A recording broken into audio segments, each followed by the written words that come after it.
श्रीकृष्ण म्हणतात, एका कुत्र्याने तोडली यमराजांची घमेंड. एके वेळची गोष्ट आहे, जेव्हा देवर्षी नारद नारायण नारायणचा जप करत वैकुंठामध्ये येतात.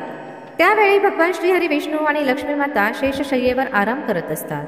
तेव्हा नारद मुनी भगवान विष्णू यांना प्रणाम करत म्हणाले, आज जेव्हा मी इथे येत होतो तेव्हा पाहिलं की पृथ्वीवर एका माणसाचा मृत्यू झाला आहे आणि यमदूत त्याच्या आत्म्याला त्रास देत यमलोकी घेऊन जात आहे. तेव्हा माझ्या मनात हा प्रश्न आला की फक्त मृत व्यक्तीच यमलोकी जातात, कोणी जिवंत माणूस त्याच्या शरीराबरोबर यमलोकी का जात नाही? तसेच जे तुमचे परमभक्त आहेत त्यांना सुद्धा मृत्यूनंतरच स्वर्ग किंवा वैकुंठाची प्राप्ती होते, असं का होतं? प्रत्येक प्राण्याला त्याचं शरीर प्रिय असतं आणि जेव्हा आत्मा शरीर सोडते त्या प्राण्याला सुद्धा खूप त्रास भोगावा लागतो. कृपा करून मला या प्रश्नाचे उत्तर द्या. तेव्हा श्रीहरी हसत म्हणाले, हे नारद, तुम्ही खूप महत्त्वाचा प्रश्न विचारला आहे. या सगळ्या प्रश्नांचे उत्तर मी तुम्हाला एका कथेतून देतो. तुम्ही ही कथा लक्ष देऊन ऐका, त्यामुळे तुम्हाला माणसांपेक्षा जास्त ज्ञानाची प्राप्ती होईल. ही कथा माझा भक्त मृत्यूचे देवता यमराज यांची आहे, ज्यांचा अहंकार माझ्याच वरदानामुळे तुटला होता. जो माणूस ही कथा पूर्ण ऐकतो त्याला मृत्यूनंतर अक्षय लोकची प्राप्ती होते. नारद मुनी म्हणतात, ही कथा मी लक्ष देऊन ऐकेल आणि तिचा प्रसार सुद्धा करेल.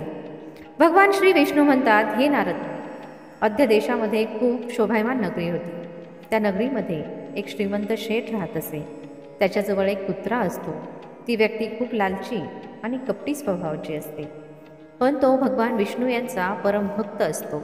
तो नेहमी त्यांचे इष्टदेव भगवान विष्णू यांची पूजा आराधना करत असे. एक दिवस त्या शेठच्या भक्तीने प्रसन्न होऊन भगवान विष्णू त्याला भेटण्यासाठी येतात. त्याला दर्शन देतात आणि म्हणतात की मी तुझ्या भक्तीने खूप प्रसन्न आहे. तुला जे वरदान पाहिजे ते माग. तुझी जी इच्छा असेल ती मी नक्की पूर्ण करेल. भगवान श्री विष्णू म्हणतात की हे देवर्षी नारद, तो शेठ भगवान विष्णू यांना म्हणतो, हे प्रभू, मी तुमचे दर्शन करून धन्य झालो. प्रभू, मला काहीही नको. माझ्याजवळ तुम्ही दिलेले सगळे आहे. मग तो शेठ कागद काढतो आणि म्हणतो, हे प्रभू, तुम्ही या कागदावर तुमची सही करा, म्हणजे या जगातील लोकांना देवाच्या अस्तित्वाचा पुरावा देऊ शकेल. आजकाल लोक हे मान्य करत नाहीत की देव असतो. तेव्हा भगवान विष्णू म्हणाले, ठीक आहे, मी त्या कागदावर सही करतो. एवढं बोलून भगवान विष्णू त्या कागदावर सही करतात आणि अंतर्धान पावतात. मग तो शेठ तो कागद नेहमी त्याच्या खिशामध्ये ठेवत असे, म्हणजे दुसऱ्या लोकांना देव असल्याचा पुरावा देऊ शकेल. काही दिवसांनंतर त्या शेठचा तो कुत्रा मरतो. त्यामुळे तो शेठ खूप दुःखी होतो. त्याचा कुत्रा मृत्यूनंतर यमलोकी जाण्यासाठी निघतो. यमलोकी पोहोचल्यानंतर तो कुत्रा यमराजांसमोर उभा राहतो. यमराज आता कुत्र्याचा लेखाजोखा काढतात. यमराज म्हणतात, हे श्वान, तू प्राणांचा जन्म घेऊनही कोणतेही पाप केले नाही. तू नेहमी तुझ्या मालकाबरोबर प्रामाणिकपणे राहिला आहे. कधीही कोणते पशु पक्षी प्राण्यांना त्रास दिला नाही. तू तुझे सगळे काम प्रामाणिकपणे केले आहे. हे श्वान, एका कुत्र्याचा जन्म घेऊन सुद्धा तू कोणतेही वाईट काम केले नाही. त्यामुळे तुझ्या सगळ्या जन्मातील पाप आता नष्ट झाले आहे. हे श्वान, आता तू सांग, तुला कोणत्या लोकी जायचं आहे? तुझी जिथे जाण्याची इच्छा असेल तिथे तुला पाठवले जाईल. तुला ज्या प्राण्यांचा जन्म पाहिजे त्या प्राण्यांचा जन्म मिळेल. मी तुझ्यावर प्रसन्न आहे. लवकर सांग, तुझी काय इच्छा आहे? मग तो कुत्रा बोलू लागतो, हे धर्मराज, तुम्ही मला नरकात पाठवा किंवा स्वर्गात, मी कुठेही जायला तयार आहे. पण माझी तुम्हाला विनंती आहे की मी ज्या ठिकाणी राहील तिथे कोणत्याही माणसाच्या बंधनात राहू नये, कोणत्याही माणसाची गुलामी करावी लागू नये आणि मला माणसाचे आयुष्य सुद्धा नको. कृपा करून मला कोणतेही योग्य स्थान द्या. भगवान विष्णू म्हणतात, हे देवर्षी नारद मुनी, कुत्र्याचं बोलणं ऐकून यमराज आश्चर्यचकित होतात आणि विचार करू लागतात की माणसाचे आयुष्य मिळवण्यासाठी देवतासुद्धा वाट पाहतात, पण हा कुत्रा माणसाचं आयुष्य न मिळवण्यासाठी का प्रयत्न करत आहे? मग यमराज त्या कुत्र्याला म्हणतात, हे श्वान, तू माणसाचा एवढा द्वेष का करतो? माणसाचा जन्म मिळवण्यासाठी तर देवतासुद्धा वाट पाहतात. पृथ्वीवर तर माणसाचे आयुष्य सर्वश्रेष्ठ आहे. मग तुला मनुष्याचा जन्म का नको? याआधी तुला कधीही माणसाचे आयुष्य मिळालेले नाही, त्यामुळे तुला मनुष्य जीवनाचे फायदे माहीत नाही. यमराज त्याचं बोलणं ऐकून कुत्रा म्हणतो, हे धर्मराज, मला माहीत आहे की माणसाचे आयुष्य किती अनमोल आहे. पण माणूस मोठा स्वार्थी, धूर्त, कपटी आणि चालाक असतो. जेव्हा त्याला त्याचा स्वार्थ दिसतो तेव्हा चूक बरोबर तो सगळं विसरतो. सगळ्या जगातील धन जरी त्याला मिळाले तरी तो समाधानी राहत नाही. माणूस खूप असंतोषी असतो. कारण नसताना तो दुःखी राहतो आणि दुसऱ्यांना सुद्धा दुःख देतो. माणूस माझ्यासारख्या प्राण्यांना गुलाम बनवून ठेवतो आणि त्याचं काम करून घेतो. एवढंच नाही तर माणूस देवाला सुद्धा धोका देतो. त्यामुळे मला मनुष्य जन्म नको. यमराज म्हणतात, हे श्वान, हे तू काय बोलत आहे? माणूस देवाला धोका कसा देऊ शकेल, तू सांग. कुत्रा म्हणतो, हे धर्मराज, माणूस जेव्हा मंदिरात जातो तेव्हा स्वार्थी मनाने देवाची पूजा करतो. देवाला म्हणू लागतो, हे देवा, माझं हे काम करून दे. मी एवढे पैसे अर्पण करेल, दानधर्म करेल, भंडारा करेल, गरिबांना कपडे दान करेल. पण जेव्हा त्याचं काम पूर्ण होतं तेव्हा तो सगळं विसरतो. पुढे जाण्याच्या शर्यतीत तो आपल्याच लोकांना मागे खेचतो, आपल्याच लोकांना त्रास देतो. न स्वतःवर जाण्याचा प्रयत्न करतो, न दुसऱ्यांना वर जायला मदत करतो. न समाधानाने खातो, न खाऊ देतो. स्वतःचं काम पूर्ण करण्यासाठी दुसऱ्यांना धोका देतो आणि त्याचा धूर्तपणा तर देवाला सुद्धा लालच दाखवून स्वतःचं काम पूर्ण करतो. आणि जेव्हा काम पूर्ण होतं तेव्हा तो म्हणतो, देवा, जवळ तर सगळं आहे, मी काय देणार? कुत्रा म्हणतो, हे यमराज, माणसाची वाईट कामं मोजता मोजता मी थकून जाईल, पण त्याचे वाईट कर्म संपणार नाही. त्याच्या चालाकीसमोर तर देवतासुद्धा काही नाही. कुत्र्याचं बोलणं ऐकून यमराज म्हणतात, हे श्वान, मानलं की माणूस चालाक आहे, पण तो देवतांना मूर्ख बनवू शकत नाही. कारण आमच्याकडे जेवढेही जीव येतात त्यांना आम्हीच शिक्षा देतो. त्याने पृथ्वीवर कितीही चालाकी केलेली असली तरीही त्याला मृत्यूनंतर इथेच यावे लागते. सगळी माणसं इथे येऊन आमच्यासमोर रडतात, माफी मागू लागतात. नरकात जाण्याच्या भीतीमुळे आणि माझे भयंकर रूप पाहून थरथर कापतात. मग तो कुत्रा म्हणतो, हे धर्मराज, तुमच्याजवळ जे व्यक्ती येतात ते मेलेले असतात. तुमची गाठ कोणत्या जिवंत माणसाबरोबर पडलेली नाही. जर तुम्ही कोणत्याही जिवंत माणसाला यमलोकी घेऊन आले तर तुम्हाला कळेल जिवंत माणूस किती खतरनाक असतो. कुत्र्याचं बोलणं ऐकून यमराजांना आश्चर्य वाटलं आणि रागही आला. ते विचार करू लागले की कुत्रं माझ्या इथे येऊन माझाच अपमान करत आहे. त्या कुत्र्याला दाखवलं पाहिजे की माझ्यासमोर कोणताही माणूस काहीही नाही. माणसाची चालाकी माझ्यासमोर चालत नाही. ही गोष्ट सिद्ध करण्यासाठी यमराज त्यांच्या दूतांना बोलवतात आणि म्हणतात, जा आणि या कुत्र्याच्या मालकाला जिवंत पकडून यमलोकी घेऊन या.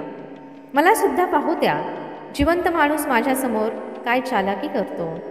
हा कुत्रा चुकीचा सिद्ध झाला तर त्याला अनेक वर्ष नरकामध्ये पाठवले जाईल. मग यमाचे दूत पृथ्वीवर जातात आणि त्या कुत्र्याच्या मालकाला म्हणजे शेठला झोपलेला असताना यमलोकी नेऊ लागतात. तेव्हा अर्ध्या रस्त्यात शेठ जागा होतो. तो पाहतो की 2 दूत त्याला यमलोकी घेऊन जात आहेत. तो शेठ यमदूतांना विचारू लागतो की यमदूत, माझा मृत्यू झोपेत झाला आहे का? तेव्हा यमदूत म्हणतात की नाही, तू अजूनही जिवंत आहे. मग तो शेठ म्हणतो, तुम्ही दोघं मला कुठे घेऊन जात आहे? मी कोणते पाप केले आहे? यमाचे दूत त्याला सगळी हकीकत सांगतात आणि म्हणतात, तुझ्या कुत्र्याने यमराजांना म्हटले आहे की जिवंत माणूस खूप चालाक असतो. त्यामुळे या गोष्टीची परीक्षा पाहण्यासाठी यमराजांनी तुम्हाला जिवंतपणी बोलवले आहे. तेव्हा शेठला सगळी गोष्ट समजते. तो विचार करू लागतो आणि लगेच त्याच्या खिशामध्ये ठेवलेला कागद काढतो ज्यावर भगवान विष्णू यांनी सही केली होती. तो त्या कागदावर काहीतरी लिहितो आणि नंतर परत तो कागद खिशामध्ये ठेवतो. यमदूत त्याला घेऊन यमराजाच्या दरबारामध्ये उभे राहतात. त्या शेठला पाहून यमराज जोर जोरात हसू लागतात आणि विचार करू लागतात की हा तुच्छ माणूस माझं काय वाईट करणार. मग तो शेठ यमराजांसमोर जाऊन उभा राहतो आणि खिशातून तो कागद काढून यमराजांना देतो. जेव्हा यमराज तो कागद उघडून वाचू लागतात तेव्हा ते लगेच सिंहासनावर उठून उभे राहतात आणि त्या शेठला सिंहासनावर बसून स्वतः त्याच्या जागी उभे राहतात. ते पाहून यमराज त्यांचे सगळे दूत आश्चर्यचकित होतात आणि विचार करू लागतात, यमराज हे काय करत आहे? एका माणसाला त्यांच्या सिंहासनावर बसवत आहे. हा नक्कीच कोणीतरी मोठा माणूस आहे. तो शेठ आता यमपुरीचा राजा बनतो. यमराज सुद्धा त्याचा आदेश मानू लागतात. तो शेठ सिंहासनावर बसल्याबरोबर यमलोकचे सगळे नियम बदलतो आणि यमराजांनाच यमराज द्वाराचे पहारेकरी बनवतो. मग तो शेठ विचार करू लागतो की जेव्हा माझा मृत्यू होईल तेव्हा मला सुद्धा इथे यावं लागेल आणि माझ्या पापकर्मांमुळे मला नरकात टाकलं जाईल. त्यामुळे त्याने नरकामध्ये पडलेल्या सगळ्या प्राण्यांना स्वर्गामध्ये टाकण्याचा आदेश दिला आणि नरकाचे दार नेहमीसाठी बंद केले आणि सगळ्या यमदूतांना आदेश दिला की आजपासून कोणत्याही प्राण्यांना नरकामध्ये टाकायचं नाही. सगळ्या प्राण्यांना स्वर्गामध्येच पाठवले जाईल. शेठचा हा आदेश आहे. पण स्वर्ग लोकामध्ये गोंधळ माजला. सगळे देवता हैराण झाले, पण ते काहीही करू शकत नव्हते. आदेश यमलोकीच्या राजांनी दिला होता, त्यामुळे सगळे त्याचं पालन करू लागले. स्वर्गलोकाचे संतुलन पूर्णपणे बिघडले. हळूहळू स्वर्गामध्ये गर्दी वाढू लागली. स्वर्गलोकचे लोक आणि अप्सरा यांना त्रास होऊ लागला आणि ते विचार करू लागले की या सगळ्यांची सेवा कशी करायची. तिकडे तो कुत्रा विचार करू लागला की यमराज यांना जिवंत माणसाला यमलोकी घेऊन येणे किती महागात पडले. शेठने सगळं काही बदललं. कुत्रा शेठला विचारू लागलं, तुम्ही हे सगळं कसं केलं? आता तर तुम्ही यमलोकचे राजा बनले आहे. आता सगळं आयुष्य मी तुमचा दास बनून राहील. कृपया मला सांगा, तुम्ही हे कसं केलं? तेव्हा ते शेठने हळूच कुत्र्याच्या कानामध्ये म्हटले, जेव्हा मला कळलं की जिवंत असताना मला यमलोकी घेऊन जात आहे, तेव्हा मी भगवान विष्णू यांनी सही केलेल्या कागदावर लिहिले, ज्या जिवंत माणसाला यमराज यमलोकी घेऊन आले आहे त्याला यमलोकचा राजा बनवावे. हाच माझा आदेश आहे. त्या कागदावर भगवान विष्णू यांची सही पाहून यमराजाला वाटले. त्यांनी विचार न करता मला यमलोकचा राजा बनवले. शेठचं बोलणं ऐकून कुत्रा खूप आनंदी झाला आणि विचार करू लागला की माणसाचं डोकं कुठेही राहिलं तरीही कुरापतच करत राहतं. इकडे यमलोकचे असे हाल पाहून सगळे देवता भगवान विष्णू यांना भेटायला या वैकुंठाला गेले आणि त्यांना सगळं सांगितलं. देवतांची मदत करण्यासाठी भगवान विष्णू लगेच यमपुरीमध्ये आले. तेव्हा त्यांनी पाहिलं की यमराज यमलोकच्या प्रवेशद्वारावर पहारा देत आहे. मग यमराजांच्या सिंहासनावर कोण बसला आहे. भगवान विष्णू यांना पाहताच यमराज त्यांना प्रार्थना करू लागले, हे प्रभू, तुमची ही लीला खूप विचित्र आहे. पृथ्वीवरच्या एका साधारण माणसाला तुम्ही यमलोकचा राजा बनवले आणि मला पहारेकरी. भगवान विष्णू यमराज यांना म्हणतात, मी हे केलं नाही. हे तर माणसाच्या चालाक डोक्याचं काम आहे. जर तू जिवंत माणसाला यमलोकी घेऊन आला तर हेच होणार. त्यामुळेच मी मृत्यूनंतरच लोकांना यमलोकी आणण्याचा आदेश दिला, कारण माणसाचे सगळे दोष आणि स्वभाव शरीराबरोबर नष्ट होतील आणि त्याची फक्त आत्माच यमलोकी येईल. पण तुम्ही माणसाला जिवंतपणे यमलोकी आणले.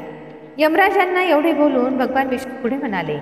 जेव्हा त्या शेठने भगवान विष्णू यांना येताना पाहिलं, तो लगेच यमराज यांच्या सिंहासनावरून उठून उभा राहिला आणि म्हणाला, हे प्रभू, मला क्षमा करा. मी माझ्या कुत्र्याला नरकामध्ये जाण्यापासून वाचवण्यासाठी आणि माणसाच्या बुद्धीचे बळ दाखवण्यासाठी असे केले.